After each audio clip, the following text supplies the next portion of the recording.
Hello बच्चों, हम आपको एमीन पढ़ा रहे थे। तो एमीन के पहले लेक्चर में हमने एमीन के बारे में बता दिया। एमीन दो प्रकार के होते हैं, एलिफैटिक एमीन और एरोमेटिक एमीन। एलिफैटिक में हमने तीनों आप लोग को बता दिया, 1 डिग्री एमीन, 2 डिग्री एमीन और 3 डिग्री एमीन। एमीन में मोस्ट इम्पॉर्टेंट आपका एथिल एमीन है। तो ये एथिल एमीन मोस्ट इम्पॉर्टेंट है, मैक्सिमम एग्जामिनेशन में आया है 3 से 4 नंबर में। एथिल एमीन का मतलब C2H5NH2 आप लोगों को पढ़ना है। एथिल एमीन कैसे बनेगा, बनाने की विधि, इसके भौतिक गुण, इसके रासायनिक गुण। तो एथिल एमीन का सूत्र होता है C2H5NH2। अगर इसके अणु सूत्र के बारे में देखें तो अणु सूत्र में कै कार्बन है? 2। तो C2 हाइड्रोजन 5, 2 7 हाइड्रोजन और 1 नाइट्रोजन है। तो एथिल एमीन का अणु सूत्र होता है C2H7N। इसका अगर अणु भार हम निकालें तो अणु भार में 2 गुणे कार्बन का भार होता है 12, 7 गुणे हाइड्रोजन का 1 और नाइट्रोजन का 14। तो 12 दूनी हो गया 24, प्लस हो जाएगा 7, प्लस हो जाएगा 14। पूरा अगर ऐड करें तो 4 7 4 11, 11 4 15, 15 के 5 हासिल 1 2 और ये 2 आपका 4, यानी इसका अणु भार होता है 45। एथिल एमीन में देख रहे हैं नाइट्रोजन है। नाइट्रोजन की वैलेंसी हम जानते होते हैं 5। तो 5 में से 2 वैलेंसी हाइड्रोजन ले लेगा और बची एक वैलेंसी बॉन्ड में। इसका मतलब इसके पास 2 इलेक्ट्रॉन बचेंगे। तो 2 इलेक्ट्रॉन से आपका एक लोन पेयर होगा। तो लुईस ने क्या कहा, जिसके पास एकाकी इलेक्ट्रॉन युग्म है, लोन पेयर है, वे सब लुईस क्षार होंगे। इसका मतलब एथिल एमीन लुईस क्षार की भांति बिहेव करेगा। एथिल एमीन का जो नेचर हो गया वह लुईस क्षार हो गया, यानी ये आपका लुईस क्षार होगा। अब इसको बनाने की विधियां देखिए। तो बनाने में सबसे पहली विधि है हाफमान ब्रोमेमाइड अभिक्रिया। हाफमान ब्रोमेमाइड अभिक्रिया ही प्रयोगशाला विधि होती है। इसी को हम प्रयोगशाला विधि भी कहते हैं। तो अगर एग्जामिनेशन में एथिल एमीन बनाने की प्रयोगशाला विधि क्या वर्णन करने के लिए कहे तो आपको यही करना, हाफमान ब्रोमेमाइड अभिक्रिया। कभी कभी क्या है, नाम लेके पूछता है एथिल एमीन आपका जो है बनाने की हाफमान ब्रोमेमाइड अभिक्रिया का वर्णन कीजिए। तो देखिए होता क्या है इसमें, हाफमान ब्रोमेमाइड अभिक्रिया में प्रोपेनोमाइड जो है ये आपका प्रोपेनामाइड है। प्रोपेनामाइड आपका जो है ब्रोमीन और KOH के विलयन में अगर हम मिलाकर गर्म करें तो गर्म करने पर आपका एथिल एमीन बन जाएगा, जो कार्बनिक आपका यौगिक बनाना है। वैलेंसी के लिए पोटेशियम ब्रोमाइड, पोटेशियम कार्बोनेट और जल आपका बाहर हो गया। तो चूंकि ये बना किससे है, ब्रोमीन के विलयन से। तो ब्रोमीन के विलयन से बना है किसके आधार पे, एमाइड के द्वारा। तो ब्रोमीन एमाइड के साथ होगा तो ब्रोमेमाइड, इसलिए इसका नाम पड़ गया ब्रोमेमाइड अभिक्रिया। किसने डेवलप किया, हाफमान वैज्ञानिक ने, इसलिए नाम रख दिया गया हाफमान ब्रोमेमाइड अभिक्रिया। तो हाफमान ब्रोमेमाइड अभिक्रिया ही प्रयोगशाला विधि होती है। दूसरा जो है नाइट्रोएथेन के अपचयन द्वारा। अपचयन में क्या होता है, किसी भी यौगिक की क्रिया हम नवजात हाइड्रोजन से कराते हैं और ऑक्सीकरण में नवजात ऑक्सीजन से।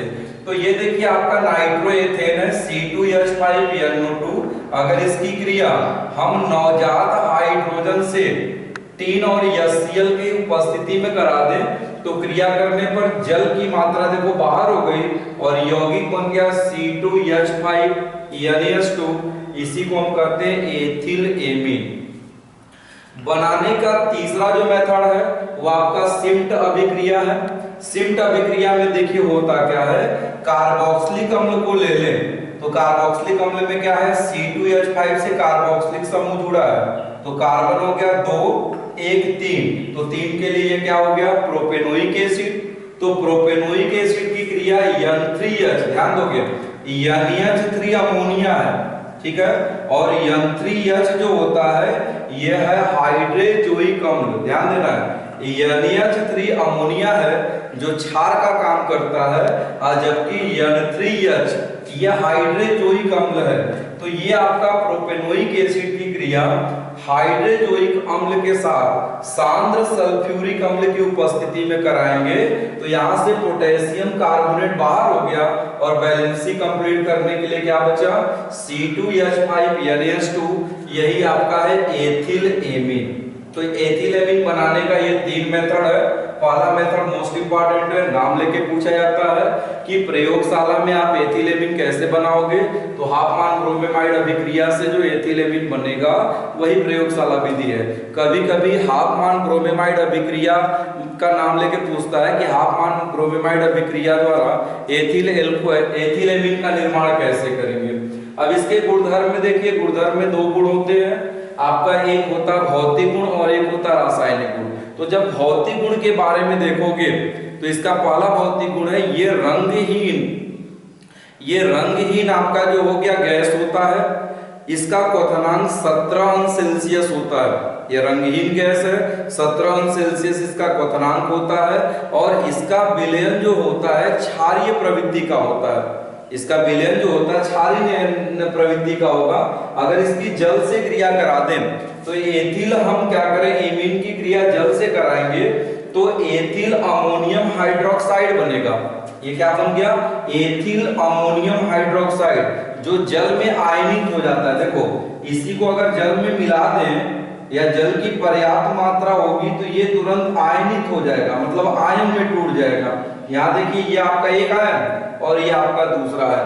तो जल से अगर अभिक्रिया करा दे तो एथिल एमीन की जल से अभिक्रिया कराने पे एथिल अमोनियम हाइड्रोक्साइड बनता है, जो आसानी से जल में आयनित हो जाता है। अम्लों से अभिक्रिया, अब आपको ये पता है कि ये है क्या, ये क्षार का काम करता है। तो आप लोग शुरू में पढ़े हो, अम्ल की क्रिया क्षार से कराओगे तो लवण बनेगा। बैलेंसिंग के लिए हो सकता है जल बाहर हो जाए। तो यहाँ देखिए अम्लों से अभिक्रिया में ये स्वयं एक क्षार है, तो अम्ल से क्रिया करा दें। जैसे एथिल एमीन की अगर हाइड्रोक्लोरिक अम्ल HCl से क्रिया कराएंगे तो ये क्रिया कराने पे बनेगा ethyl ammonium chloride. Ethyl ammonium chloride देखिए आसानी से आयनित हो गया, प्लस आयन और माइनस आयन। इसी तरह से एथिल एमीन ये क्षार है, सल्फ्यूरिक अम्ल है, तो अम्ल की क्रिया क्षार से कराओगे तो लवण बनेगा। तो देखिए ये इसका लवण बन गया एथिल अमोनियम सल्फेट, ये साल्ट है। अब ये अगर साल्ट है तो ये भी आयनित होगा। अब देखो ये आयनित कैसे होगा, C2H5 NH3, इस पे प्लस वैल्यू में कितना है 2, तो 2 का गुणा और SO4 के ऊपर माइनस, तो SO4 माइनस 2 चार्ज, सल्फेट पे -2 होता है। तो एथिल एमीन की क्रिया अगर हम सल्फ्यूरिक अम्ल से करा दें तो एथिल अमोनियम सल्फेट बनता है, जो साल्ट का काम करेगा, जल में आसानी से आयनित हो जाएगा प्लस और माइनस में। अब देखो एसिटिल क्लोराइड और एसिटिक एनहाइड्राइड से क्रिया करा दें। जैसे ये एथिल एमीन है, ये क्या है, ये आपका एसिटिल क्लोराइड है। अब देखिए एसिटिल क्लोराइड को हम अपनी सुविधा के अनुसार लिख रहे हैं ClCOCH3 और ये एथिल एमीन को HEH लिख दिए। तो जैसे इसको ट्रीट करेंगे, यहाँ देखिए HCl बाहर हो गया, HCl बाहर हो गया। अब HCl बाहर हो गया तो सीधे सीधे नाइट्रोजन से क्या जुड़ गया, कार्बन। अब नाइट्रोजन से ये देखिए कार्बन जुड़ गया, तो नाइट्रोजन से कार्बन है और नाइट्रोजन से पहले से क्या जुड़ा है, एथिल। तो नंबरिंग हमेशा कार्बन की करते हैं। C2H5 किससे जुड़ा है, नाइट्रोजन से, तो N एथिल एसिटामाइड। ये नाइट्रोजन देख रहे हैं कि आपका जो है C2H5 से अटैच है, हाइड्रोजन केवल बैलेंसिंग कंप्लीट करता है। तो C2H5 नाइट्रोजन से बॉन्डेड है, तो N एथिल एसिटामाइड। सेम अगर एथिल एमीन की क्रिया एसिटिक एनहाइड्राइड से कराएंगे तो N एथिल एसिटामाइड बनेगा और बैलेंसिंग को कंप्लीट करने के लिए एसिटिक अम्ल बाहर हो गया। एक और इसकी गुणधर्म को देखा जाए, नाइट्रस अम्ल से अभिक्रिया।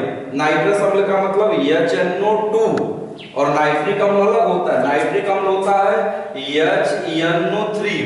तो यहाँ देखिए एथिल एमीन की अभिक्रिया नाइट्रस अम्ल से कराएंगे NaNO2, प्लस HCl की उपस्थिति में अगर ये क्रिया कराते हैं तो बैलेंसी कंप्लीट करने के लिए नाइट्रोजन और जल बाहर होगा और बन जाएगा आपको C2H5OH। इसको हम कहेंगे एथिल एल्कोहल, जिसका हम जो हो गया मदिरा में जो हो गया सबसे ज्यादा यूज होता है। तो ये आपने पढ़ लिया एथिलेमिन। एथिलेमिन को क्लियर कर लीजिएगा। एथिलेमिन आपका जो हो गया यूपी बोर्ड के लिए मोस्ट इंपॉर्टेंट है। ये आपका जो हो गया 3 से लेके 4 नंबर में एग्जामिनेशन में आ सकता है। क्वेश्चन क्या पूछेगा, एथिल एमीन बनाने की विधि का वर्णन कीजिए, इसके गुणधर्म भी लिखिए। तो एथिल एमीन सबसे पहला काम उसका सूत्र होता है C2H5 NH2। अणु सूत्र दिखा दो C2H7N। अणु भार हम निकाल लिए 45 हो गया।